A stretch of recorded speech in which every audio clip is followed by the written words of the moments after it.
Mumbai Indians one of the most successful teams. C S ಕೆಗೆ ಅದರದ್ದೇ ರೀತಿಯಲ್ಲಿ ಹೆಸರಿದೆ. But Mumbai Indians is like ಪಂಟ್ರುಗಳ ಅಡ್ಡದ ಥರ. ಯಾವಾಗ ಯಾರು ಬಂದು ಹೇಗೆ ಮ್ಯಾಚನ್ನು ಚೇಂಜ್ ಮಾಡ್ತಾರೋ ಗೊತ್ತಿರಲಿಲ್ಲ. ಆ್ಯಂಡ್ ಆ ರೀತಿಯಲ್ಲೇ ಅವರು ಮ್ಯಾಚ್ಗಳನ್ನು ಟ್ರೋಫಿಗಳನ್ನು ಗೆದ್ದಿರೋದು.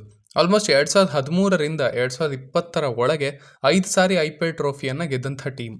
ಒಂದೊಂದು ಸಾರಿ ಅಂತೂ ತುಂಬ ಹೀನಾಯವಾಗಿ ಲೀಗ್ನ ಸ್ಟಾರ್ಟ್ ಮಾಡಿ ನಂತರ ಕಂಟಿನ್ಯೂಸ್ ಆಗಿ ಮ್ಯಾಚ್ಗಳನ್ನು ಗೆದ್ದು ಕ್ವಾಲಿಫೈ ಆಗಿರೋದು ಇದೆ. ಅದೊಂದು ನಾರ್ಮಲ್ ಆಗಿಬಿಟ್ಟಿತ್ತು ಅವರಿಗೆ. ಸೊ ಆ ಥರದ ಪ್ಲೇಯರ್ಸ್, ಆ ಥರದ ಒಂದು ಟೀಮ್ ಬಿಲ್ಡ್ ಆಗಿತ್ತು. ಆದರೆ ಈಗ ಹಾಗಿಲ್ಲ. ಲಾಸ್ಟ್ 4 ವರ್ಷಗಳಲ್ಲಿ ಒಂದೇ ಸಾರಿ ಅವರು ಪ್ಲೇ ಆಫ್ಗೆ ಹೋಗಿರೋದು. ಒಂದು ಸಾರಿನೂ ಫೈನಲ್ಗೆ ಹೋಗಿಲ್ಲ. ಆ್ಯಂಡ್ 2 ಸಾರಿ ನಂಬರ್ 10 ಪೊಸಿಷನಲ್ಲಿ ಕೂತಿದ್ದಾರೆ.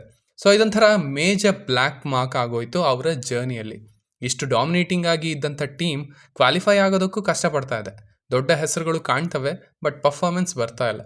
ಸೊ ಹಾಗಾಗಿನೇ ಹೋದ ಸಾರಿ ಒಂದು ದೊಡ್ಡ ಡ್ರಾಮಾ ಆಯಿತು. ಫ್ರಾಂಚೈಸ್ನ ಮತ್ತೆ ಟ್ರ್ಯಾಕ್ಗೆ ತರೋದಕ್ಕೆ ಪಾಂಡ್ಯಾನ ತಂದರು, ಕ್ಯಾಪ್ಟನ್ ಮಾಡಿದರು. ಬಟ್ ಅಲ್ಲೂ ಕೂಡ ಟೀಮ್ ಏನು ಮಾಡೋದಕ್ಕೆ ಆಗಲಿಲ್ಲ. ಅಂಡ್ ಅಫ್ಕೋರ್ಸ್ ಇಡೀ ಟೀಮ್ ಮ್ಯಾನೇಜ್ಮೆಂಟ್ ತಮ್ಮ ರೆಸ್ಪೆಕ್ಟನ್ನು ಕಳ್ಕೊಂಡ್ರು ಕೂಡ. ಸೊ ಒಂದು ರಫ್ ಜರ್ನಿ, ರಫ್ ಇಯರ್ ಅಂತಾನೆ ಹೇಳ್ಬೋದು. ಸೊ ಅವರು ಈಗ ಕಮ್ ಬ್ಯಾಕ್ ಮಾಡಲೇಬೇಕು. ಆ ಪ್ರೆಷರ್ ಮೇಜರ್ ಆಗಿ ಮ್ಯಾನೇಜ್ಮೆಂಟ್ ಮೇಲೆ ಇದೆ. ಬಿಕಾಸ್ ಹಾಗೆ ಅಲ್ವಾ, most successful teams most successful ಆಗೀನೇ ಇರೋದಕ್ಕೆ ಬಯಸ್ತವೆ. ಅಂಡ್ ಅದಕ್ಕೋಸ್ಕರ ಪ್ಲ್ಯಾನ್ಗಳನ್ನು ಮಾಡ್ತಾ ಇರ್ತವೆ ಕೂಡ. ಸೊ ಅದೇ ರೀತಿಯೇ ಅವರ ರಿಟೆನ್ಷನ್ಸ್ ಇದ್ದದ್ದು. ಏನೇ ಊಹಾಪೋಹಗಳು ಬಂದರೂ ಸಹ ಅಂತೂ ಎಲ್ಲ ಅಣ್ತಮ್ಮಂದ್ರನ್ನ ಒಪ್ಪಿಸಿ ನಮ್ಮ ಸಂಸಾರ ಆನಂದ ಸಾಗರ ಅನ್ನೋ ಥರ ಎಲ್ಲರಿಗೂ ಗೌರವ ಕೊಟ್ಟು ಅಷ್ಟು ಮೇನ್ ಪ್ಲೇಯರ್ಸ್ನ ರಿಟೈನ್ ಮಾಡ್ಕೊಂಡಿದ್ದಾರೆ. ತಮ್ಮ ಕೋರ್ ಮುಂಬೈನ ಯಾವುದೇ ರೀತಿಯ ಕಾಂಟ್ರವರ್ಸಿಗಳಿಲ್ದೇ ವಾಪಸ್ ತಗೊಂಡು ಬಂದಿದ್ದಾರೆ. ಬಟ್ ಇವ್ರು ಇಷ್ಟ ಇದ್ದರೆ ಟೀಮ್ ಆಗತ್ತಾ? ಆಗಲ್ಲ ಅಲ್ವಾ? ಸೊ ಇವರ ಸುತ್ತ ಒಂದು ಒಳ್ಳೆ ಟೀಮ್ನ ಬಿಲ್ಡ್ ಮಾಡೋದಕ್ಕೆ ಇವರಿಗೆ ಈ ಆಕ್ಷನಲ್ಲಿ ಆಯ್ತಾ ಇಲ್ವಾ? ಯಾರ್ಯಾರನ್ನ ತಗೊಂಡ್ರು, ಎಲ್ಲಿ ಎಡವಿದ್ರು, ಕೊನೆಗೆ ಬರಬಹುದಾದಂಥ ಪ್ಲೇಯಿಂಗ್ 11 ಏನು ಅನ್ನೋದ್ರ ಬಗ್ಗೆ ಇವತ್ತು ಮಾತಾಡಬೇಕು. ಸೊ ತಡ ಯಾಕೆ, ಬನ್ನಿ ಒಂದು ರೌಂಡ್ ಹಾಕ್ಕೊಂಡು ಬರೋಣ. ಫಸ್ಟ್ ಆಫ್ ಆಲ್ ಇವರ ಬ್ಯಾಟಿಂಗ್ ಬಗ್ಗೆ ಮಾತಾಡೋಣ. ಅವರು ಆಲ್ರೆಡಿ 3 ಬ್ಯಾಟ್ಸ್ಮನ್ಗಳನ್ನು ರಿಟೈನ್ ಮಾಡ್ಕೊಂಡಿದ್ದಾರೆ. ರೋಹಿತ್ ಶರ್ಮಾ, ಸೂರ್ಯಕುಮಾರ್ ಯಾದವ್ ಹಾಗೆ Tilak Varma. So one of the strongest Indian core ಇವ್ರ ಹತ್ರ ಇರೋದು. ರೋಹಿತ್ ಶರ್ಮಾ ಹೋದ ಸೀಸನಲ್ಲಿ ಸ್ವಲ್ಪ ಕಮ್ಬ್ಯಾಕನ್ನು ತೋರಿಸಿದ್ರು.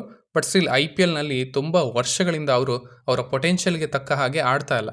ವರ್ಲ್ಡ್ ಕಪ್ ಟೂರ್ನಮೆಂಟ್ಗಳಲ್ಲಿ ನಮಗೆ ಕಾಣೋಕೆ ಸಿಗೋದೇ ಬೇರೆ ರೋಹಿತ್ ಅವರು.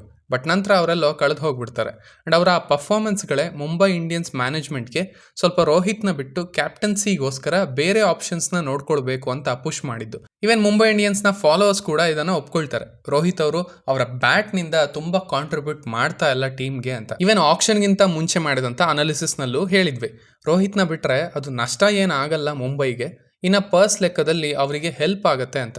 ಇಲ್ಲಾಂದರೆ ಆಕ್ಷನಲ್ಲಿ ಅಟ್ಲೀಸ್ಟ್ ಒಂದು ಕ್ಯಾಟಗರಿಯಲ್ಲಿ ಹಿಂದೆ ಬಿದ್ದೇ ಬೀಳ್ತಾರೆ ಅಂತ. ಆ್ಯಂಡ್ ಅದಾಯಿತು ಕೂಡ ಅವರಿಗೆ. ಎನಿವೇಸ್ ಈಗ ಅವರನ್ನು ರಿಟೈನ್ ಮಾಡ್ಕೊಂಡಿದ್ದಾರೆ. And it's a respect. ಕ್ಯಾಪ್ಟನ್ಸಿನ ತಗೊಂಡಿರ್ಬೋದು, ಬಟ್ ನೀವು ಎಲ್ಲಿ ತನಕ ಆಡ್ತಿರೋ ಅಲ್ಲಿ ತನಕ ಮುಂಬೈನಲ್ಲೇ ಆಡಿ ಅಂತ ಹೇಳಿದ ಹಾಗೆ, which is really good. And I hope Rohit Sharma ಅವರು ತಮ್ಮ ಬ್ಯಾಟ್ ಮೂಲಕ ಕೂಡ ಕಾಂಟ್ರಿಬ್ಯೂಟ್ ಮಾಡ್ತಾರೆ ಅಂತ. ಇನ್ನು ಸೂರ್ಯಕುಮಾರ್ ಯಾದವ್ ಅವ್ರ ಬಗ್ಗೆ ಹೇಳೋದೇನು ಬೇಕಾಗಿಲ್ಲ. ಒಂದು ಇಡೀ ಮ್ಯಾಚನ್ನೇ ಚೇಂಜ್ ಮಾಡೋ ಕೆಪಾಸಿಟಿ ಅವರಿಗಿದೆ. ಅದರಲ್ಲೂ IPLನಲ್ಲಿ ಹಿ ಈಸ್ ಅ ಬೀಸ್ಟ್. ಇನ್ನೊಂಚೂರು ಕನ್ಸಿಸ್ಟೆನ್ಸಿ ಬೇಕು, ಬಟ್ ಅವರ ರೀತಿಯ ಆಟದಲ್ಲಿ ನಾವು ಅದನ್ನು ಎಕ್ಸ್ಪೆಕ್ಟ್ ಮಾಡೋಕ್ಕಾಗಲ್ಲ. That's fair. ಇನ್ನು ಈಗ ತಿಲಕ್ ವರ್ಮಾ. ನಾನು ಈ ರಿಟೆನ್ಷನ್ ಅನಾಲಿಸಿಸ್ ವಿಡಿಯೋದಲ್ಲೂ ಹೇಳಿದ್ದೆ, one of the most dependable T20 batsman ಅಂತ. ಸ್ಪೆಷಲಿ ಹೋದ ಸಾರಿ ಮುಂಬೈನ ಬಚಾವ್ ಮಾಡೋದಕ್ಕೆ ಎಷ್ಟೋ ಸಾರಿ ಒಬ್ಬರೇ ನಿಂತ್ಕೊಂಡಿದ್ರು.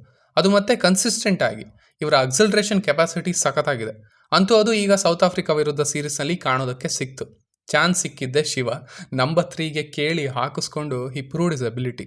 ಸೊ ಈಗ ಮೇ ಬಿ ಮುಂಬೈನಲ್ಲೂ ಸಹ ಅವರು ನಂಬರ್ 3ಗೆ ಬರ್ಬೋದು ಅಂತ ಅನ್ಕೊಳ್ತೀನಿ. ಆ್ಯಕ್ಚುಲಿ ಬ್ಯಾಟಿಂಗ್ ಆರ್ಡರ್ನಲ್ಲಿ ಇವ್ರ ಹತ್ರ ತುಂಬ ಆಪ್ಷನ್ಸ್ ಇದೆ. ಸೊ ಅದನ್ನು ಪ್ಲೇಯಿಂಗ್ 11 ಮಾಡಬೇಕಾದ್ರೆ ಮಾತಾಡೋಣ. ಇನ್ನು ಈ ಆಪ್ಷನಲ್ಲಿ ಈ ಪ್ಲೇಯರ್ಸ್ನ ಸೇರ್ಕೊಂಡಿದ್ದು ನಮನ್ ಧೀರ್ ಅವರು. ಇವರ ಬಗ್ಗೆನೂ ಹೇಳಿದ್ದೆ, ಮುಂಬೈ ಬಿಟ್ಟರೆ RCB ಕಣ್ಣು ಹಾಕಬೇಕು ಅಂತ. ಆರಾಮಾಗಿ ಒಬ್ಬ ನಂಬರ್ 3 ಬ್ಯಾಟ್ಸ್ಮನ್ ಸಿಗ್ತಾರೆ ಅಂತ. ಮುಂಬೈ ಬಿಟ್ಟರು, ಬಟ್ ಅಗೇನ್ ಆಕ್ಷನಲ್ಲಿ ಕಾಂಪೀಟ್ ಮಾಡಿ ಸ್ವಲ್ಪ ಹೆಚ್ಚೇ ದುಡ್ಡು ಕೊಟ್ಟು ವಾಪಸ್ ಕರ್ಕೊಂಡ್ರು. ಮೊದಲೇ ರಿಟೈನ್ ಮಾಡ್ಕೊಂಡಿದ್ರೆ 4 ಕೋಟಿ, ಬಟ್ ಈಗ ಅದು 5.25 ಕೋಟಿಯನ್ನು ಕೊಟ್ಟು ತಗೊಳ್ಬೇಕಾಗಿ ಬಂತು. ಐ ಥಿಂಕ್ ಅವರು ಇನ್ನೂ ಕಮ್ಮಿಗೆ ಸಿಗ್ತಾರೆ ಅಂದ್ಕೊಂಡು ಬಿಟ್ಟರು ಅನ್ಸುತ್ತೆ. ಬಟ್ ಅದು ಹಾಗಾಗಲಿಲ್ಲ. ನನಗೆ ಇವರ ಮೇಲೆ ನಂಬಿಕೆ ಇದೆ. ಇವರು ಮುಂಬೈನ ಬಿಟ್ಟು ಬೇರೆ ಫ್ರಾಂಚೈಸ್ಗೆ ಹೋಗಿದ್ರೆ ಇನ್ನೂ ಒಳ್ಳೆ ಅಟೆನ್ಷನ್ ಪ್ಲೇಸ್ ಸಿಕ್ಕಿರೋದೇನೋ ಇವರಿಗೆ. ಇನ್ನು ಇವರ ಜೊತೆಗೆ ಬೆವಾನ್ ಜಾಕೋಬ್ಸ್, ನ್ಯೂಜಿಲೆಂಡ್ನ ಪ್ಲೇಯರ್ ಇದ್ದಾರೆ, ಅವರನ್ನು ಕೂಡ ತಗೊಂಡ್ರು ಆಕ್ಷನಲ್ಲಿ. ಇನ್ನು ಈಗ ವಿಕೆಟ್ ಕೀಪರ್ಗಳ ಕಡೆಗೆ ಬರೋಣ.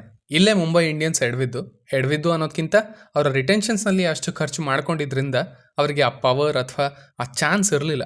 ಸೊ ಅದರಿಂದ ತಮ್ಮ ಎವರ್ ಫೇವ್ರೇಟ್ ಬೈ ಮನೆ ಮಗ ಛೋಟಾ ಪ್ಯಾಕೆಟ್ ಬಡ ಧಮಾಕ ಇಶಾನ್ ಕಿಶನ್ನ ಕಳ್ಕೊಳ್ಬೇಕಾಯ್ತು. ಅದು ಅವ್ರಿಗೂ ಗೊತ್ತಿತ್ತು ಅಂತ ಅನ್ಸುತ್ತೆ. ಪಕ್ಕ ಅವರನ್ನ ನಾವು ಬೈ ಬ್ಯಾಕ್ ಮಾಡೋಕ್ಕಾಗಲ್ಲ ಅಂತ. ಸೊ ವಿಕೆಟ್ ಕೀಪರ್ಗಳಾಗಿ ಇಲ್ಲಿ ರಿಯಾನ್ ರಿಕಲ್ಟನ್ನ ತಗೊಂಡ್ರು. South Africa player, SI T20 ನೋಡಿರ್ತೀರ, ಬಟ್ ನಮ್ಮ ಮೇಲೆ ಅಂತ ಆಡಲಿಲ್ಲ. ಓಪನರ್, ಲೆಫ್ಟ್ ಹ್ಯಾಂಡೆಡ್, ಈಗ ಒಂದು ಒಳ್ಳೆ ಆಪ್ಷನ್ ಆಗ್ತಾರೆ ಓಪನಿಂಗ್ಗೆ ಮುಂಬೈ ಕಡೆಯಿಂದ. ಇನ್ನು ರಾಬಿನ್ ಮಿನ್ಸ್ ಇದ್ದಾರೆ, ಇದೊಂದು ಒಳ್ಳೆ ಪಿಕ್. ಗುಜರಾತ್ ಟೈಟನ್ಸ್ನಲ್ಲಿ ಇದ್ರು ಇವರು ಮೊದಲಿಗೆ. ಇನ್ನು ಇವರಿಗೆ ಬ್ಯಾಕಪ್ ಅನ್ನೋ ರೀತಿ ಕೃಷ್ಣನ್ ಶ್ರೀಜಿತ್ ಅನ್ನೋ ಪ್ಲೇಯರ್ನ ಕೂಡ ತಗೊಂಡಿದ್ದಾರೆ. 3 ವಿಕೆಟ್ ಕೀಪರ್ಗಳು, ಬಟ್ ಇವ್ರ ಹತ್ರ ಬೇರೆ ಕೆಟಗರಿಯಲ್ಲಿ ಒಳ್ಳೆ ಪ್ಲೇಯರ್ಸ್ ಇದ್ರೂ ಸಹ ವಿಕೆಟ್ ಕೀಪರ್ಗೋಸ್ಕರ ಇವರು ಯಾರನ್ನಾದರೂ ಚೂಸ್ ಮಾಡಬೇಕಾಗತ್ತೆ ಇಲ್ಲಿ. ಸೊ ಇದರಿಂದ ಅವರು ಈ ಕೆಟಗರಿಯಲ್ಲಿ ಸ್ವಲ್ಪ ಹಿಂದೆ ಬಿದ್ದರು ಅಂತ ಹೇಳ್ತೀನಿ. ಇದ್ರ ಬಗ್ಗೆ ನಾವು ಪ್ಲೇಯಿಂಗ್ 11 ಟೈಮ್ನಲ್ಲಿ ಹೆಚ್ಚು ಮಾತಾಡೋಣ. ಇನ್ನು ಈಗ ಆಲ್ರೌಂಡರ್ಸ್ ಕಡೆ ಬರೋದಾದರೆ ಅವರ captain mister alien species Hardik Pandya ಅವರಿದ್ದಾರೆ. ಗ್ರೇಟ್ ಅಸೆಟ್ ಒಂದು ಟೀಮ್ಗೆ. ಈ ಸಾರಿ ಹೆವಿ ಪ್ರೆಷರ್ ಇರುತ್ತೆ. ಬ್ಯಾಟಿಂಗ್ನಲ್ಲಿ ಅವ್ರೇನು ಮಾಡ್ಬೋದು ಅನ್ನೋದು ನಿಮಗೆಲ್ಲ ಗೊತ್ತೇ ಇದೆ. ಬರೋದು ಗುಮ್ಮೋದು ಅಷ್ಟೇ. ಯಾಕಂದರೆ ಇಲ್ಲಿ ಆಲ್ರೆಡಿ ಮೊದಲ 4 ಪ್ಲೇಸಸ್ ಫಿಲ್ ಆಗಿರ್ತವೆ. ಸೊ ಮೈಂಡ್ಸೆಟ್ ಇಲ್ಲಿ ಕ್ಲಿಯರ್ ಆಗಿರುತ್ತೆ. ಈಗ ಬೇರೆ ಸೈಯದ್ ಮುಷ್ತಾಕ್ ಅಲಿ ಟ್ರೋಫಿನಲ್ಲಿ ಹಬ್ಬ ಮಾಡ್ತಿದ್ದಾರೆ. ವರ್ಲ್ಡ್ ಕಪ್ನಲ್ಲಿ ಚೆನ್ನಾಗಿ ಆಡಿದ್ರು.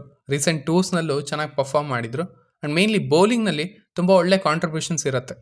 ಅದು ಅಷ್ಟು ಎಫೆಕ್ಟಿವ್ ಆಗಿ ಕಾಣಲ್ಲ ಒಂದೊಂದು ಸಾರಿ, ಬಟ್ ಒಬ್ಬ ಫಾಸ್ಟ್ ಬೌಲಿಂಗ್ ಆಲ್ರೌಂಡರ್ ಯಾವಾಗಲೂ ಪ್ಲಸ್ ಏನೇ ಒಂದು ಟೀಮ್ಗೆ. ಕಂಪ್ಯಾರಿಟಿವ್ಲಿ ಬೌಲಿಂಗ್ನಲ್ಲಿ ಗುಡ್ ಡೇಸ್ ಬ್ಯಾಡ್ ಡೇಸ್ ಇರುತ್ತೆ ಇವರಿಗೆ, ಬಟ್ ದಟ್ಸ್ ಫೈನ್ ಅಂತ ಅಂದ್ಕೊಳ್ತೀನಿ. ಲೆಟ್ಸ್ ಸಿ ಈ ಸಾರಿ ಕ್ಯಾಪ್ಟನ್ ಹಾರ್ದಿಕ್ ಪಾಂಡ್ಯ ಏನು ಮಾಡ್ತಾರೆ ಅಂತ. ಇನ್ನು ಇವರನ್ನು ಬಿಟ್ಟು ಆಪ್ಷನಲ್ಲಿ ಇಬ್ಬರು ಒಳ್ಳೆ ಆಲ್ರೌಂಡರ್ಸ್ನ ತಗೊಂಡ್ರು ಮುಂಬೈ. ಸ್ಪೆಷಲಿ ಅದರಲ್ಲಿ ಮಿಚೆಲ್ ಸ್ಯಾಂಟ್ನರ್ ಇದ್ದಾರೆ. One of the very under rated player. Personally ನಾನು ತುಂಬ ರೇಟ್ ಮಾಡ್ತೀನಿ ಇವರನ್ನು. 2 ವರ್ಷ CSKಲಿ ಇದ್ದು ಅಲ್ಲಿ ಚಾನ್ಸ್ ಸಿಗ್ದೇ ಒಂಥರ ವೇಸ್ಟ್ ಆಗಿಬಿಟ್ಟಿದ್ರು. ಅಫ್ಕೋರ್ಸ್ ಇಲ್ಲಿ ಮುಂಬೈ ಪಿಚ್ ಅವರಿಗೇನು ಅಂತ ಹೆಲ್ಪ್ ಮಾಡಲ್ಲ, ಬಟ್ again ಅವರು ಫ್ಲ್ಯಾಟ್ ಪಿಚಸ್ಸಲ್ಲೂ ಕೂಡ ತುಂಬ ಕಾಟ ಕೊಡುವಂಥ, ತುಂಬ ಇಂಟೆಲಿಜೆಂಟಾಗಿ ಬೌಲ್ ಮಾಡುವಂಥ ಬೌಲರ್. ಬ್ಯಾಟ್ಸ್ಮನ್ನ ತುಂಬ ಚೆನ್ನಾಗಿ ಅರ್ಥ ಮಾಡ್ಕೊಳ್ತಾರೆ. ಜೊತೆಗೆ ಬ್ಯಾಟಿಂಗ್ ಕೆಪಾಸಿಟಿನೂ ಇದೆ. ಸೊ ಈ ಸಾರಿ ಮುಂಬೈಗೆ ಪ್ರತಿ ಮ್ಯಾಚ್ನ ಆಡ್ತಾರೆ ಅವರು, ಬಿಕಾಸ್ ಅವರಿಗೆ ಅಂಥ ಆಪ್ಷನ್ಸ್ ಇಲ್ಲ ಸ್ಪಿನ್ನಲ್ಲಿ. ಆ್ಯಂಡ್ ಅವರು ಬೇಸ್ ಪ್ರೈಸ್ಗೇನೆ ಸಿಕ್ಕಿದ್ದು ಅದೊಂಥರ ಸ್ಟೀಲ್ ಅಂತಲೇ ಹೇಳ್ತೀನಿ. ಇವರನ್ನು ಕ್ಯಾಪ್ಟನ್ ಚೆನ್ನಾಗಿ ಯೂಸ್ ಮಾಡ್ಕೊಳ್ಬೇಕು. ಮೇನ್ಲಿ ಪಾಂಡ್ಯ ಮೇಲೆ ಡಿಪೆಂಡ್ ಆಗಿದೆ ಇವರ ಪರ್ಫಾರ್ಮೆನ್ಸ್. ಇನ್ನು ನಿಮಗೆ ಗೊತ್ತೇ ಇದೆ, ವಿಲ್ ಜಾಕ್ಸ್ನ ಇವರು ತಗೊಂಡ್ರು. ಅದು ಕೂಡ ಕೊನೆಗೆ ಅದೊಂಥರ RCB ಬಿಟ್ಕೊಟ್ಟಂಗೆ ಆಗೋಯ್ತು. ಇಲ್ಲಿ ಇವ್ರ ಹತ್ರನೂ ವಿಲ್ ಜಾಕ್ಸ್ನ ಆಡ್ಸೋಕ್ಕೆ ಪ್ಲೇಸ್ ಅಂತ ಇಲ್ಲ. ಅದು ಯಾಕೆ ಅನ್ನೋದನ್ನು ಮುಂದೆ ಮಾತಾಡೋಣ. ಬಟ್ ಅವರಿಗೆ ವಿಲ್ ಜಾಕ್ಸ್ ಏನು ಮಾಡಬಲ್ಲ ಅನ್ನೋದು ಗೊತ್ತಿತ್ತು, ಸ್ಪೆಷಲಿ ಮುಂಬೈ ಅಂತ ಗ್ರೌಂಡ್ಗಳಲ್ಲಿ. ಸೊ ಅವರು ಕಣ್ಣು ಹಾಕಿದ್ರು ಆ್ಯಂಡ್ ಮುನ್ನುಗ್ಗಿದ್ರು. ಬಟ್ ಅವರು ಅಂದ್ಕೊಂಡಿದ್ದಕ್ಕಿಂತ ಈಸಿಯಾಗಿ ಸಿಕ್ಕಿದ್ರು Will Jacks. Mumbai spin attack normally weak ಆಗೇ ಇರುತ್ತೆ, ಬಿಕಾಸ್ ಅಲ್ಲಿ ಯೂಸ್ ಆಗಲ್ಲ ಸ್ಪಿನ್ ಅಂತ. ಸೊ ಆ ಲೆಕ್ಕದಲ್ಲಿ ಇವರು ಆಸ್ ಅ ಸ್ಪಿನ್ ಆಪ್ಷನ್ ಆಗಿ ಕೂಡ ಆವಾಗ ಹೆಲ್ಪ್ ಆಗ್ಬೋದು. ಇನ್ನು ಇವರುಗಳನ್ನ ಬಿಟ್ಟು ಇನ್ನು 3 ಡೊಮೆಸ್ಟಿಕ್ ಆಲ್ರೌಂಡರ್ಸ್ ಇದ್ದಾರೆ. ಅದರಲ್ಲಿ ಅರ್ಜುನ್ ತೆಂಡೂಲ್ಕರ್ ಕೂಡ ಒಬ್ರು. ಬಟ್ ಪ್ಲೇಸಸ್ ಆಲ್ರೆಡಿ ಪ್ಯಾಕ್ ಆಗಿರೋದ್ರಿಂದ ಇವರೆಲ್ಲ ಆಡೋದಿಲ್ಲ ಅಂತ ಅನ್ಕೊಳ್ತೀನಿ ಪ್ಲೇಯಿಂಗ್ 11ಅಲ್ಲಿ. ಇನ್ನು ಈಗ ಇವರ ಬೌಲಿಂಗ್ ಕಡೆಗೆ ಬರೋಣ. ಇವರ ಬೌಲಿಂಗ್ನ ಆ್ಯಕ್ಚುಲಿ ಹೊರಗಡೆಯಿಂದ ನೋಡಿದರೆ ಹೆವಿ ಸ್ಟ್ರಾಂಗ್ ಅನ್ನೋ ರೀತಿ ಕಾಣುತ್ತೆ, ಬಟ್ ಅದು ಹಾಗಿಲ್ಲ. ಅದರಲ್ಲಿ ಇನ್ನೂ ಫ್ಲಾಸ್ ಇದ್ದಾವೆ, ಡಿಸ್ಅಡ್ವಾಂಟೇಜಸ್ ಇದ್ದಾವೆ. ಸೊ ಅದನ್ನು ಡೀಲ್ ಮಾಡಿಕೊಂಡು ಪ್ರತಿಯೊಬ್ಬರಿಗೂ ಒಂದು ರೋಲ್ ಅಂತ ಕೊಡೋದು ಪಾಂಡ್ಯ ಅವರ ಮೇಲೆ ನಿಂತಿದೆ. ಮೊದಲನೇದಾಗಿ ಬುಮ್ರಾ, ದ ಲೆಜೆಂಡ್. ಈಗಲೇ ಲೆಜೆಂಡ್ ಅಂದುಬಿಡಬೇಕು, ಹಿ ಡಿಸರ್ವ್ಸ್ ಇಟ್. ಅವರಿದ್ದಾರೆ ಅಂದರೆ ಅದು ಬೇರೆಯೇ ಕಳೆ ಟೀಮ್ಗೆ. ಇವನ್ ಹೋದ ಸಾರಿ ಎಲ್ಲರೂ ತಲೆ ತಗ್ಸ್ಕೊಂಡು ಹೋಗ್ತಾ ಇದ್ರು, ಮ್ಯಾಚ್ ವಿನ್ ಆಗ್ತಾ ಇರಲಿಲ್ಲ, ಇಡೀ ಟೀಮ್ ಆಗೇ ಇರಲಿಲ್ಲ. ಬಟ್ ಇವರು ಮಾತ್ರ ತಮ್ಮ ಕೆಲಸನ ತಾವು ಮಾಡೋರು. ಅವರ ಕನ್ಸಿಸ್ಟೆನ್ಸಿ ಅಂತೂ ಮಿಸ್ ಆಗ್ತಾ ಇರಲಿಲ್ಲ. ಅದು ಯಾವುದೇ ಫಾರ್ಮೇಟ್ ಇರಲಿ, ಯಾವುದೇ ಮ್ಯಾಚ್ ಇರಲಿ. ಸೊ ಮೋಸ್ಟ್ ವ್ಯಾಲ್ಯೂಯಬಲ್ ಪ್ಲೇಯರ್ ಇವರು ಆಡುವಂಥ ಪ್ರತಿ ಟೀಮ್ಗೂ ಕೂಡ ಅದು ಇವರೇ ಆಗಿರ್ತಾರೆ. ಆ್ಯಂಡ್ ಬೇರೆ ಎಲ್ಲರನ್ನ ಬಿಟ್ಟು ಬುಮ್ರಾಗೆ 18 ಕೋಟಿ ಕೊಟ್ಟು ಆ ರೆಸ್ಪೆಕ್ಟನ್ನು ತೋರಿಸಿದ್ದು ನೋಡಿ ಖುಷಿ ಆಯಿತು ನನಗೆ ಅಂತ ಹೇಳ್ತೀನಿ. ಇನ್ನು ಮುಂಬೈ ಆಕ್ಷನಲ್ಲಿ ಬೋಲ್ಟ್ನ ತಗೊಂಡಿದ್ದಾರೆ. ಈ ಸಾರಿ ಸಖತ್ ಪಿಕ್. ಪಾಪ್ಲೇಯಲ್ಲಿ 2 ಓವರ್ ಅಲ್ಲಾಡ್ಬಿಡಬೇಕು ಬ್ಯಾಟ್ಸ್ಮನ್, ಆ ರೀತಿ. T20ನಲ್ಲಿ ಫುಟ್ಬಾಲ್ ಸ್ಕೋರ್ನ ಕ್ರಿಯೇಟ್ ಮಾಡೋರು. ರಾಜಸ್ಥಾನ್ ಯಾಕೆ ಅವರನ್ನು ರಿಟೈನ್ ಮಾಡ್ಕೊಳ್ಳಿಲ್ಲ ಅನ್ನೋದನ್ನು ನಾನು ಅರ್ಥ ಮಾಡ್ಕೊಳ್ಬಲ್ಲೆ, ಆ್ಯಂಡ್ ಅದನ್ನು ಇಲ್ಲಿ ಮೆನ್ಷನ್ ಮಾಡ್ತೀನಿ ಕೂಡ. ಇನ್ನು ದೀಪಕ್ ಚಾರ್ ಅವರು. ಈ ಸಾರಿ ಮುಂಬೈ ದೀಪಕ್ ಚಾರ್ನ ಎತ್ತಾಕೊಳ್ತು. ಇದು ಕೂಡ ಅಷ್ಟೇ ಒಂದೊಳ್ಳೆ ಪಿಕ್. ಕೊನೆ 4 ವರ್ಷದಲ್ಲಿ ಪಾಪ್ಲೇನಲ್ಲಿ ಅತಿ ಹೆಚ್ಚು ವಿಕೆಟ್ಗಳನ್ನು ಪಡ್ಕೊಂಡಿರೋ ಬೌಲರ್ಸ್ ಅಂದರೆ ಅದು ಇವರಿಬ್ಬರೇ, ಬೋಲ್ಟ್ ಆ್ಯಂಡ್ ಚಹರ್. ಈಗ ಅವರಿಬ್ಬರೂ ಕೂಡ ಮುಂಬೈ ಕಡೆ. ಸೊ 4 ಓವರ್ ಸಖತ್ತಾಗಿರುತ್ತೆ. ಸ್ಪೆಷಲಿ ಸ್ವಲ್ಪ ಸ್ವಿಂಗ್ ಇದ್ಬಿಟ್ರಂತೂ ಮುಗೀತು ಕಥೆ. ಬಟ್ ಇವರಿಬ್ಬರು ಈ ಅಡ್ವಾಂಟೇಜ್ನ ತರೋದ್ರ ಜೊತೆಗೆ ಡಿಸ್ಅಡ್ವಾಂಟೇಜ್ನ ಕೂಡ ತರ್ತಾರೆ. ಇವರಿಬ್ಬರು 1 ಡೈಮೆನ್ಷನಲ್ ಬೌಲರ್ಸ್ ಅಂತ ಹೇಳ್ಬೋದೇನೋ. ಮೊದಲ 2 ಓವರ್ ಆದಮೇಲೆ ಅವರು ಕೂಡ ಎಗೇನ್ ನಾರ್ಮಲ್ ಆಗೋಗ್ತಾರೆ. ಇವರಿಬ್ಬರಿಗೂ ಡೆತ್ನಲ್ಲಿ ಅಂಥ ಎಫೆಕ್ಟಿವ್ ಆಗಿ ಇರೋದಕ್ಕೆ ಆಗಲ್ಲ. ಬೋಲ್ಟ್ ಹತ್ರ ಸ್ಲೋ ಬಾಲ್ಸ್ ಇದ್ದಾವೆ, ಸ್ಟಿಲ್ ಅವೆಲ್ಲ ಮ್ಯಾನೇಜಿಂಗ್ ಅಷ್ಟೇ. ನೀವು ರಾಜಸ್ಥಾನ್ ಮ್ಯಾಚ್ಗಳನ್ನು ನೋಡಿದರೆ ನಿಮಗೆ ಗೊತ್ತಾಗುತ್ತೆ. ಈ ಕಡೆ ದೀಪಕ್ ಚಹರ್ ಕೂಡ ಅದೇ ಥರದ ಬೌಲರ್. ಸೊ ಮತ್ತೆ ಡೆತ್ತಲ್ಲಿ ಬುಮ್ರಾಗೆ ಎಫೆಕ್ಟಿವ್ ಆಗಿ ಸಾಥ್ ಕೊಡೋದಕ್ಕೆ ಯಾರು ಇಲ್ಲದ ಹಾಗೆ ಆಯಿತು ಅಂತ. ಇಂಡಿಯನ್ ಬೌಲರ್ಸ್ ಅಂತ ನಟರಾಜನ್ ಅವರಿದ್ರು. ಈವನ್ ಈಗ ಆವೇಶ್ ಖಾನ್ ಅವರು ಕೂಡ ಇಂಪ್ರೂವ್ ಆಗಿದ್ದಾರೆ. ಸೊ ಇವರಲ್ಲಿ ಯಾರಿಗಾದ್ರೂ ಹೋಗ್ಬೋದಿತ್ತೇನೋ ಮುಂಬೈ ಅದೇ ದುಡ್ಡಿಗೆ ಅನ್ನೋದು ನನ್ನ ಅನಿಸಿಕೆ ಆಗಿತ್ತು. ಬೋಲ್ಟ್ನ ತಗೊಳ್ಬೇಕು ಅನ್ನೋದು ಆಲ್ರೆಡಿ ಮೈಂಡಲ್ಲಿ ಇದ್ದಿದ್ರೆ ಈಗ ಹೇಳ್ಬೋದು, ಬಟ್ ಆಕ್ಷನಲ್ಲಿ ಅದು ಅಷ್ಟು ಈಸಿ ಆಗಿರಲ್ಲ. ಸೊ ಬೌಲಿಂಗ್ ಸಖತ್ತಾಗಿ ಅಂತ ಹೊರಗಿನಿಂದ ಕಾಣುತ್ತೆ. ಬಟ್ ಅಗೇನ್ ಇವರ ಈ ಪೇಸ್ ಅಟ್ಯಾಕ್ನಲ್ಲಿ ನೆಗೆಟಿವ್ಸ್ ಕೂಡ ಇದಾವೆ ಅನ್ನೋದನ್ನ ಹೇಳಬೇಕಿತ್ತು, ಹೇಳಿದೆ ಅಷ್ಟೇ. ಇಮ್ಯಾಜಿನ್ ಈ 3 ಜನ ಬೌಲರ್ಸ್ನ ಇಟ್ಕೊಂಡು ಫಸ್ಟ್ ಓವರ್ ಪಾಂಡ್ಯ ಬಂದು ಬೌಲ್ ಮಾಡಿಬಿಟ್ರೆ ಅದು ಹೆಂಗಿರುತ್ತೆ ನೋಡೋಕ್ಕೆ, ಮಜಾ. ಇನ್ನು ಈಗ ಇವರ ಸ್ಪಿನ್ನರ್ಸ್ ಕಡೆಗೆ ಹೋಗೋಣ. ಇವರು ಅಲ್ಲಾ ಗಜನ್ಫರ್ನ ಎತ್ತಕೊಂಡಿದ್ದಾರೆ. ಇವರು ಸದ್ಯಕ್ಕೆ T20ನಲ್ಲಿ ಮಿಂಚ್ತಾ ಇದ್ದಾರೆ. ಅಫ್ಘಾನಿಸ್ತಾನಿಂದ ಮತ್ತೊಬ್ಬ ಸ್ಪಿನ್ನರ್. IPLನಲ್ಲಿ ಹೇಗೆ ಮಾಡ್ತಾರೆ, ಸ್ಪೆಷಲಿ ವಾಂಖೇಡೆನಲ್ಲಿ ಹೇಗೆ ಮಾಡ್ತಾರೆ ಅಂತ ನೋಡಬೇಕಿದೆ. ಸ್ಯಾಂಟ್ನರ್, ಅಲ್ಲಾ ಗಜನ್ಫರ್ ಇಬ್ಬರು ಫಾರಿನ್ ಸ್ಪಿನ್ನರ್ಸ್ ಈಗ ಮುಂಬೈನ ಪ್ಲೇಯಿಂಗ್ 11ನಲ್ಲಿ ಆಡೋದು. ಇವರುಗಳನ್ನ ಬಿಟ್ಟು ಕರಣ್ ಶರ್ಮಾ ಕೂಡ ಇದ್ದಾರೆ ಬ್ಯಾಕಪ್ ಆಗಿ. ಹಾಗೆ ಬೋಲ್ಟ್ಗೆ ಬ್ಯಾಕಪ್ ಆಗಿ ರೀಸ್ ಟಾಪ್ಲಿ ಇದ್ದಾರೆ. ಬಟ್ ಚಹರ್ಗೆ ಬ್ಯಾಕಪ್ ಅಂತ ಹೇಳ್ಕೊಳ್ಳೋ ಹಾಗೆ ಯಾರೂ ಇಲ್ಲ. ಸೊ ಯಾವಾಗಲೂ ಆಗೋ ಹಾಗೆ ಇಂಜುರಿ ಆಗಿಬಿಟ್ರೆ ದೀಪಕ್ ಚಹರ್ ಅವರು ಅದೊಂದು ನೆಗೆಟಿವ್ ಆಗಿಬಿಡುತ್ತೆ ಮುಂಬೈಗೆ. ಸೊ ಇಷ್ಟು ಮುಂಬೈ ಎತ್ತಾಕೊಂಡಂಥ ಮೇಜರ್ ಪ್ಲೇಯರ್ಸ್. ಈಗ ಇವರಿಂದ ಒಂದು ಪ್ರಾಬಬಲ್ ಪ್ಲೇಯಿಂಗ್ 11ನ ಕಟ್ಟೋಣ ಬನ್ನಿ. ಆ್ಯಕ್ಚುಲಿ ಇಲ್ಲಿ 3 ಥರದ ಪ್ಲೇಯಿಂಗ್ 11 ಮಾಡ್ಬೋದು. ಅದರಲ್ಲಿ ನಿಮಗೆ ಯಾವುದು ಇಷ್ಟ ಆಗುತ್ತೆ, ಯಾವುದನ್ನು ನೀವು ಫಾಲೋ ಮಾಡ್ತೀರಾ ಅನ್ನೋದನ್ನ ನೀವೇ ನೋಡಿ ಹೇಳಿ. ಸೊ ಓಪನರ್ಸ್ ಆಗಿ ರೋಹಿತ್ ಶರ್ಮಾ ಇರ್ತಾರೆ. ಆ್ಯಂಡ್ ಈಗಿನ ಕಾಂಬಿನೇಷನಲ್ಲಿ Ryan Rickelton is the best choice ಅವರ ಪಾರ್ಟ್ನರ್ ಆಗಿ. ಇದು ಮೊದಲನೇ ಓಪನಿಂಗ್ ಪೇರ್. ಉಳಿದನ್ನು ಮುಂದೆ ಮಾತಾಡೋಣ. ಇನ್ನು ನಂಬರ್ 3 ಇಲ್ಲಿ 2 ಹೆಸರು ಬರುತ್ತೆ. ಒಂದು ನಮನ್ ಧೀರ್, ಇನ್ನೊಂದು ತಿಲಕ್ ವರ್ಮಾ. ಐ ಫೀಲ್ ನಮನ್ ಧೀರ್ಗೆ ಆ ಪ್ಲೇಸ್ನ ಕೊಟ್ಟರೆ ಚೆನ್ನಾಗಿರುತ್ತೆ ಅಂತ. ಬಿಕಾಸ್ ಅವರು ಪ್ಲೇಯಿಂಗ್ 11ನಲ್ಲಿ ಅಂತೂ ಇದ್ದೇ ಇರ್ತಾರೆ ಎಲ್ಲ ಮ್ಯಾಚಲ್ಲೂ. ಸೊ ನೀವು ಅವರನ್ನು ನಂಬರ್ 6ಅಲ್ಲಿ ಕಳಿಸೋದಕ್ಕಿಂತ ನಂಬರ್ 3 ವುಡ್ ಬಿ ಬೆಟರ್ ಅಂತ ಅಷ್ಟೇ. ಬಿಕಾಸ್ ನಂಬರ್ 5ನಲ್ಲಿ ತಿಲಕ್ ವರ್ಮಾಗೆ ಆಡಿ ಅಭ್ಯಾಸ ಇದೆ. ಇನ್ನು ನಂಬರ್ 4 ಸೂರ್ಯಕುಮಾರ್ ಯಾದವ್. ಬೇರೆ ಮಾತಿಲ್ಲ, ನೀಟ್ ಪ್ಲೇಸ್, ನೀಟಾಗಿ ಸಿಚುವೇಶನ್ ಬಂದಿರುತ್ತೆ. ಆ ಮ್ಯಾಚ್ನ ಕ್ರೂಷಿಯಲ್ ಓವರ್ಸ್ ಅಂತ ಏನು ಹೇಳ್ತೀವಿ 8ರಿಂದ 14 ಅಲ್ಲಿ ರನ್ ತೆಗೆಯಬಲ್ಲ ಅಂಥ ಆಟಗಾರ. ಸೊ ಏನೇ ಪ್ಲೇಯಿಂಗ್ 11 ಚೇಂಜ್ ಆದರೂ ಕೂಡ ಇವರ ನಂಬರ್ 4 ಪೊಸಿಷನ್ ಚೇಂಜ್ ಆಗಲ್ಲ. ಇನ್ನು ನಂಬರ್ 5 ತಿಲಕ್ ವರ್ಮಾ. ಈಗ ಈ ಸೌತ್ ಆಫ್ರಿಕಾ ಮೇಲೆ ಇದ್ದಂಥ ಸೀರೀಸ್ ಆಗಿರದೇ ಇದ್ದಿದ್ರೆ ಅವ್ರನ್ನ ನಂಬರ್ 3ನಲ್ಲಿ ಯಾರೂ ನೋಡ್ತಾ ಇರಲಿಲ್ಲ ಅಂತ ಅಂದ್ಕೊಳ್ತೀನಿ. ಬಟ್ ಈಗ ಅವರೊಂದು ಆಪ್ಷನ್ ಅಲ್ಲಿಗೆ ಡೆಫಿನೆಟ್ಲಿ. ಬಟ್ ನಾನು ಅವರನ್ನು ನಂಬರ್ 5ನಲ್ಲಿ ಕಳಿಸೋದಕ್ಕೆ ಇಷ್ಟಪಡ್ತೀನಿ. ಆ್ಯಂಡ್ ಅಗೈನ್ ಅದು ಇಂಟರ್ಚೇಂಜ್ ಆದರೂ ಹಾಗೆ ನಂಬರ್ 3ನಲ್ಲಿ ಅವರು ಬಂದರೂ ಕೂಡ ಪರವಾಗಿಲ್ಲ. ಇನ್ನು ನಂಬರ್ 6 ಹಾರ್ದಿಕ್ ಪಾಂಡ್ಯ ಅವರು ಫಿನಿಷರ್. ಸೊ ಅವರ ಜೊತೆಗೆ ನಮನ್ ಧೀರ್ ಅವರ ಬದಲು ತಿಲಕ್ ವರ್ಮಾ ಅಲ್ಲಿದ್ದರೆ ಅದು ಬೆಟರ್ ಅಂತ ಅನಿಸುತ್ತೆ. Let's see. ಇನ್ನು number 7 Mitchell Santner. All rounder, decent batting ಇದೆ, 6ಗಳನ್ನು ಹೊಡಿತಾರೆ. ಸೊ ನಂಬರ್ 7 ಅವರು. ನಂಬರ್ 8 ದೀಪಕ್ ಚಹರ್ ಕೂಡ ಚೆನ್ನಾಗಿ ಬ್ಯಾಟಿಂಗ್ ಮಾಡ್ತಾರೆ. ಬಟ್ ಅವರಿಗೆ ಚಾನ್ಸಸ್ ಸಿಗಲ್ಲ. ಚಾನ್ಸಸ್ ಬಿಡಿ, ಅವೈಲಬಲ್ಲೇ ಇರೋದಿಲ್ಲ ಅವರು. ಇನ್ನು number 9, number 10, number 11 bolt, Bumrah, ಅಲ್ಲಾ ಗಜನ್ಫರ್. ಅಲ್ಲಿಗೆ ಮುಗಿಯುತ್ತೆ. ಇಂಪ್ಯಾಕ್ಟ್ ಪ್ಲೇಯರ್ ಆಗಿ ರಾಬಿನ್ ವಿನ್ಸ್ ಇದ್ದಾರೆ. ಇವರು ಫಿನಿಷರ್ ರೋಲ್ನ ಮಾಡ್ತಾರೆ. ರಿಕ್ವೈರ್ಮೆಂಟ್ ಇದ್ದಾಗ ಒಳಗೆ ಹೇಳ್ಕೊಂಡ್ರೆ ಆಯಿತು. ಸೊ ಇದು ಒಂದು ಪ್ಲೇಯಿಂಗ್ 11. ಇದನ್ನು ಬಿಟ್ಟರೆ ಸೆಕೆಂಡ್ ಒನ್ ಅಂದರೆ ರಿಯಾನ್ ರಿಕಲ್ಟನ್ ಬದಲು ವಿಲ್ ಜಾಕ್ಸ್ನ ತಗೊಳ್ಳೋದು. ಸೊ ಓಪನರ್ಸ್ ಆಗಿ Rohit Sharma and Will Jacks ಇಬ್ಬರು ರೈಟ್ ಹ್ಯಾಂಡ್ ಬ್ಯಾಟ್ಸ್ಮನ್ ಆಗಿರೋದ್ರಿಂದ ನಂಬರ್ 3ನಲ್ಲಿ Tilak Varma and then Surya, Hardik, Naman Dhir and then Robin Minz ಒಳಗೆ ಬರ್ತಾರೆ. ಬಿಕಾಸ್ ಇಲ್ಲಿ ಕೀಪರ್ ಬೇಕಲ್ವಾ, ಅದಕ್ಕೋಸ್ಕರ. And then Santner, Chahar, Boult, Bumrah. Impact player ಆಗಿ ಅಲ್ಲಾ ಗಜನ್ಫರ್.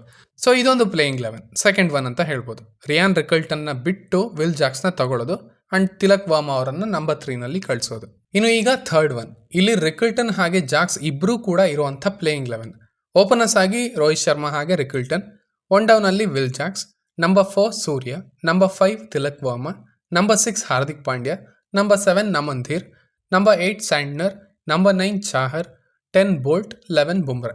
ಇನ್ನು ಇಲ್ಲಿ ಇಂಪ್ಯಾಕ್ಟ್ ಪ್ಲೇಯರ್ ಆಗಿ ಕರಣ್ ಶರ್ಮಾ ಅವರನ್ನು ಹಾಕ್ಕೊಳ್ಬೋದು. ಬಿಕಾಸ್ ಅಲ್ಲಾ ಗಜನ್ಫರ್ನ ಬಿಟ್ಟು ವಿಲ್ ಜಾಕ್ಸ್ನ ತಗೊಂಡಿರೋದು. ಸೊ ಅದಕ್ಕೋಸ್ಕರ ಕರಣ್ ಶರ್ಮಾ ಲೆಗ್ಗಿ ಒಳಗೆ ಬಂದದ್ದು. ಆ್ಯಂಡ್ ಅಗೇನ್ ವಿಲ್ ಜಾಕ್ಸ್ ಕೂಡ ಆಫ್ ಸ್ಪಿನ್ನ ಮಾಡ್ತಾರೆ. ಸೊ ಆವಾಗ ಇನ್ನೂ ಚೆನ್ನಾಗಿ ಕಾಣುತ್ತೆ ಟೀಮ್. ಇಫ್ ಇಟ್ ಆಲ್ ಗಜನ್ಫರ್ ಅವರು ಅದೇ ಮ್ಯಾಜಿಕ್ನ ಇಲ್ಲಿ ತೋರಿಸೋದಕ್ಕೆ ಆಗಲಿಲ್ಲ ಅಂದರೆ, ವಾಂಖೇಡೆನಲ್ಲಿ ಅವರು ಅಂಥ ಎಫೆಕ್ಟಿವ್ ಆಗಲಿಲ್ಲ ಅಂದರೆ ಈ ಥರದ ಒಂದು ಪ್ಲೇಯಿಂಗ್ 11ನ ಅವ್ರು ಮಾಡ್ಕೊಳ್ಬೋದು. ಇವನ್ ಗಜನ್ಫರ್ ಚೆನ್ನಾಗಿ ಆಡಿದ್ರು, ಸ್ಯಾಂಟ್ನರ್ ಚೆನ್ನಾಗಿ ಆಡ್ತಾ ಇಲ್ಲ ಅಂದರೆ ಅವರನ್ನು ತೆಗೆದು ಕೂಡ ಈ ಪ್ಲೇಯಿಂಗ್ 11ನ ಅವ್ರು ಮಾಡ್ಕೊಳ್ಬೋದು. ಸೊ ಇದು ನನ್ನ 3 ಪ್ಲೇಯಿಂಗ್ 11ಗಳು. ಇದರಲ್ಲಿ ನಿಮಗೆ ಯಾವುದು ಇಷ್ಟ ಆಯಿತು ಅನ್ನೋದನ್ನು ತಿಳಿಸಿ, ಯಾವುದನ್ನು ಪ್ರಿಫರ್ ಮಾಡ್ತೀರಾ ಅನ್ನೋದನ್ನು ಹೇಳಿ. ಇಲ್ಲ ನಿಮ್ಮದೇ ಒಂದು ಪ್ಲೇಯಿಂಗ್ 11 ಇತ್ತು ಅಂದರೆ ಅದನ್ನು ಕಮೆಂಟ್ ಮಾಡಿ. Mumbai Indians one of the most successful teams. ತಮ್ಮ ಅತಿ ಕೆಳಗಿನ ಪಾಯಿಂಟ್ನಲ್ಲಿ ಈಗ ಸದ್ಯಕ್ಕೆ ಅವರಿದ್ದಾರೆ. They have to come back. ವಾಪಸ್ ಬರಲೇಬೇಕು. ಮತ್ತೆ ಆ ಪವರ್ನ ತಮ್ಮ ಟೀಮ್ನ ತೋರಿಸ್ಲೇಬೇಕು. ಸೊ ಅದನ್ನು ಮಾಡ್ತಾರಾ, ಒಂದು ಟೀಮ್ ಆಗಿ ಆಡ್ತಾರಾ, ಪಾಂಡ್ಯ ಕ್ಯಾಪ್ಟನ್ಸಿನಲ್ಲಿ ಕಮ್ ಬ್ಯಾಕ್ ಮಾಡ್ತಾರಾ ಅನ್ನೋದನ್ನು ಕಾದು ನೋಡಬೇಕಿದೆ. ಸೊ ಇಷ್ಟು ನನ್ನ ಅನಾಲಿಸಿಸ್ ಆಗಿತ್ತು ಮುಂಬೈ ಇಂಡಿಯನ್ಸ್ನ ಆಕ್ಷನ್ ಬಗ್ಗೆ, ಅವರ ಟೀಮ್ನ ಬಗ್ಗೆ. ಆಗಲೇ ಹೇಳಿದ ಹಾಗೆ ಇವರ ಪ್ಲೇಯಿಂಗ್ 11, ಆಕ್ಷನ್, ಪ್ಲೇಯರ್ಸ್ ಇವರೆಲ್ಲದರ ಬಗ್ಗೆ ನಿಮಗೆ ಏನಾದರೂ ಹೇಳೋಕ್ಕಿದ್ರೆ ಅದನ್ನು ಖಂಡಿತ ಕೆಳಗಡೆ ತಿಳಿಸಿ. ಆ್ಯಸ್ ಯೂಶುವಲ್ ಸಿಗ್ತಾ ಇರೋಣ.